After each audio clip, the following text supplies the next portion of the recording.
Welcome to History Untold, where I present my original historical narratives that interweave the family names that funded and led the corporations, military, and governments that impacted the creation, development, and modern management of these United States. Chapter 1. I'm starting this episode with an indisputable fact of American history. Every English colony in America was established by corporations, whose sole purpose was to earn profits for their wealthy shareholders.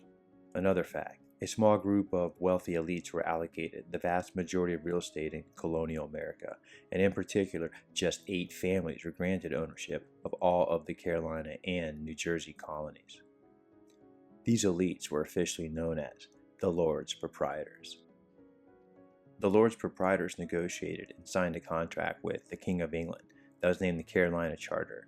The proprietors started the charter with the following statement. We, the lords and proprietors of the province aforesaid, have agreed to this following form of government, that we may avoid erecting a numerous democracy. The Carolina Charter of 1665 was not an attempt to outline the laws for an ideal society or a community of working families. On the contrary, this is a contract between 8 lords proprietors and the King of England.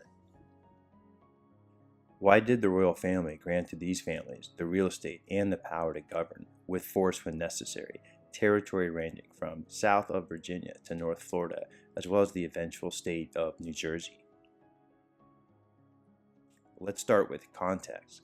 For most of European history, up through World War I, monarchs hired mercenary armies and navies to fight their wars. Britain's parliament especially did not like large citizen armies because they could be turned by a king against the owners of property and companies, and they sat in parliament. The British capitalists of parliament sourced mercenary armies from a few electorates in the German-oriented Holy Roman Empire. King Charles II selected the Lord Proprietors after a 15-year civil war, ending in 1653, which included the execution of his father, King Charles I. The civil war that leads to King Charles II rewarding the Lords Proprietors had its roots 100 years earlier. At that time, after 1,000 years of the Catholic system, Tudor King Henry VIII converted the Catholic properties, money, and clergy to the Church of England under his control instead of the Pope's control in Rome. Henry killed 6 wives to break the constraints of the Catholic system. Concomitant to Catholic Stuarts ruled Scotland from 1371 and eventually assumed the English throne after the Tudors in 1603. By this time, many in Parliament had converted to the Protestant Anglican Church, and now they had to deal with a Catholic king, who they suspected of ties to Catholic Spain and France, which led to the Pope in Rome. After about 40 years of Stuart Catholic rule, the Protestant-Catholic tension snapped into a vicious civil war over a 15-year period, ending in 1653. The war ends with a Protestant-controlled parliament that acquiesces to the restoration of another Stuart Catholic monarch, King Charles II, son of the executed king.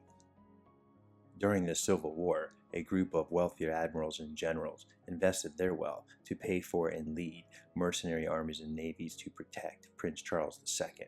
I call them warrior entrepreneurs, or warpreneurs for short.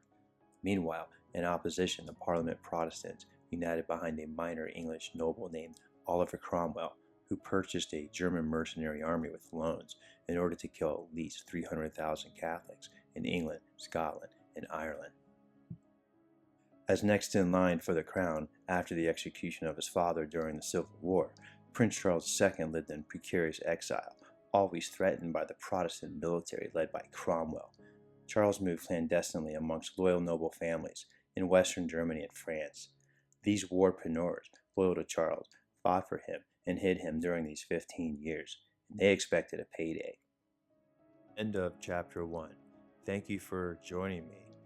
Join me next time for Chapter 2, which will introduce the first warpreneur of our story, Lord Monk.